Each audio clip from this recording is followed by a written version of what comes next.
Roxine. How are you today? Good to see you. Hi, Bonnie. It's nice to meet you. Oh my goodness, this movie brought back memories of my early days Ah! of journalism, and I was sweating the whole time. So thank you so much.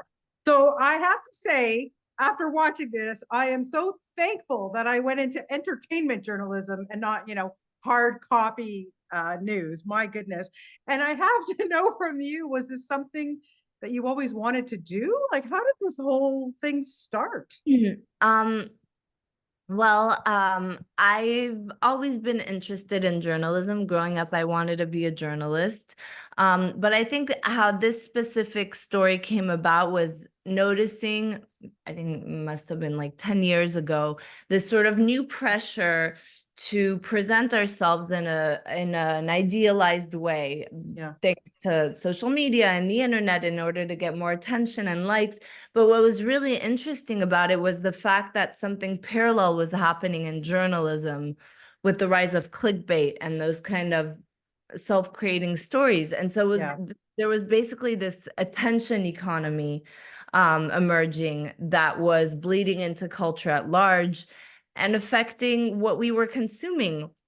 And Right. so we ended up in a system that doesn't reward being truthful in the first place and instead teaches people how to prioritize being quick and interesting and provocative. And I wanted to explore the effect of that on a personal level, psychologically, what does that do to us? And I love writing transgressive, flawed women. So that was the angle I decided to take on it. Yeah. Yeah. These women are pretty flawed. I got to tell you, there's no question. Like even from the beginning, even when we see Belle's character, I'm like, Yeah. okay, there's something going on there too. Like, listen, it's funny because as I was thinking about it, I go, do I blame her or not? It's a cutthroat business. You're right. It's changed over the years with social media and stuff. So how cutthroat do you have to be? How brutal do you have to be to your fellow friends, your colleagues, her roommate, for God's sake? And I honestly can't even imagine myself acting like that, but clearly there are people out there. And so I wanted to know about your casting choices because first let's start with Tracy because we've never seen her do this kind of stuff. I Yeah. love it. I love her as the bad guy. What was it? Go to her, and I can't imagine you even had to beg her to do this role. So, I knew that this whole story rested on the duality of these two characters, these two women, Mia and Diane, and the sort of gap between their outward presentation and their true selves. And, Tracy's charisma embodied, but then she can really plumb to these incredible emotional depths when she wants to, and it's effortless. So it was perfect for Diane because you need the audience to be wowed by her to fall under her spells Yeah. a little in the way that Mia does, so that when these sort of deeper emotional cracks start to show, it has real impact. Yeah. And Yeah. Go yeah, ahead. Yeah. No, no. And Belle as well. Like and yeah, I she's put mean, in such a Belle, position, it's frightening. yeah, absolutely. And, I think Belle in her work has this ability to ride the line between being wide-eyed and naive on the one hand, but also Yeah. sharp and considered and almost intimidating. And we need the audience to believe that she could go either way, that Mia could go either way, either fall into Diane's pull or loosen up via Igor's character and realize that she's on the wrong path. And I knew that Belle could pull that off like no one else. Yeah, and talking about Igor, I mean, our great Jacob Tremblay, I love that kid. I've been interviewing him since he was 5 or 6 years old. And I look back on those interviews and I go, oh my God, he's a teenager now. Like this just freaks me out. But he's so good in this. He's so vulnerable and you feel for him so badly. I mean, how did you enjoy working with him? Oh, he's so talented and he's charming and genuine and unpretentious. And the thing is, his character, he's at ease with himself in Yes, contrast to the character of Mia. And right. in many ways, he's really the heart of the story. I think it's a story that I want to be about the cost of abandoning truth. And he's the cost of that. Mia has made him into the exact thing he doesn't want to be. And Igor, Jacob's character, is someone who's trying to escape a story and the shadow of his mother's success in order to connect with others as a person.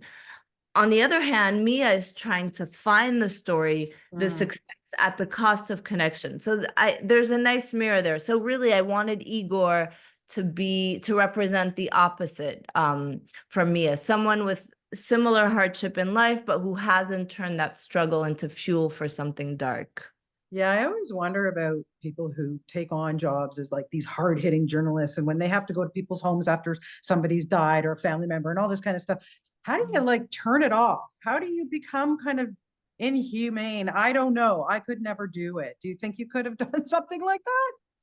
No, I don't think so. In a way, I think in a way this was like a cautionary tale to myself. Like I said earlier, I wanted to explore the effect of the manipulation of truth Right. uh, on us on a personal level. Um, and, it was really liberating because I think that sort of pressure to conform to a specific set of traits, especially as a woman, I know Mm. I felt it. And in this story, I was getting to play out the sort of worst case scenario of that pressure. So really, it was a cautionary tale. Yeah. Did you ever have a teacher back in the day that maybe you really wanted to please, and maybe that teacher wasn't so honest? Um, I mean, I think in a way, I've met many Dianes. Yeah. Mm, And, when I was writing the script, I was sort of thinking about their dynamic as like a Frankenstein story, Yeah. where Yeah. Frankenstein like creates his modern Prometheus because he can, and he doesn't consider the ethical complexity and the fallout. And it's the same with Diane. She creates Mia in her own image because it's self-validating and it's fun, and she doesn't consider the fallout, and it ends up destroying her. Yeah.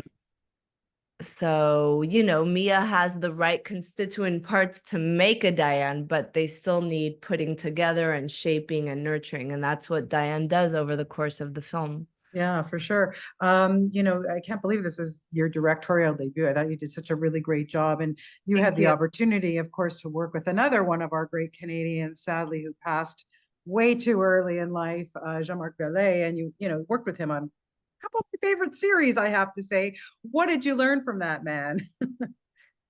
A lot. I think, um, I think most importantly that film is an ensemble. Yeah. And a big part of the director's job is picking the right collaborators. And Tracy isn't just a talented actor, she's also a really interesting person. Mhm. And the same thing can be said about the cinematographer, Matteo Coco, or the editor, Arne Piemel. They're talented, but they're really interesting people. And they all have these different backgrounds. And so, work is coming out of all these people that you inspire, but that also inspire you. And so as the film progresses and you're working with all these people, it's as if the movie starts to make itself. Um, and, I think, there are so many answers to that question, but really being courageous in your choices Right. and going all the way, while also finding a balance with the practical realities of the film. Right, right. Yeah. Well, I thought you did a really good job on this. Wow. Like I said, I really enjoyed it, and Thank it's you. pretty compelling. It makes you think. There's no question about it. So thank you so much for your time today, Roxine. I really Oh, thank appreciate you, Bonnie. I really appreciate it, and best of luck with the film. Thank you so much. Okay, take care. Bye bye. Bye.